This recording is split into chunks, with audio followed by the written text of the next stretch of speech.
Hello guys, welcome back to Tech Wizard. In this video, I'll show you how to use layer masks in PicsArt. So first step is to open PicsArt. Now come and tap on this plus icon here. Then after that, select all photos. Now I'll choose from my gallery from here. I'll choose gallery. So when I choose gallery, I'll scroll down this side, then look for that photo I want to be editing. So I want to be adding the layer mask on this photo. So I'll click on the stick. So the photo will be loaded up like this. Just need to close that. Right, so our photo has been loaded up. So to add the layer mask, scroll this side until you see mask over there.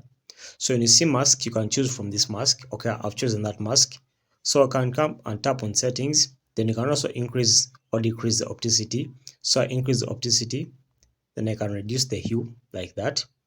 Or I can choose another mask, this one here. So depending on what you want, these ones are new. Okay, so when you're done editing and you're done choosing the mask that you want, okay, let me choose this one here. Okay, so when you're done editing, you can tap on this stick here. Then you can save your video from here.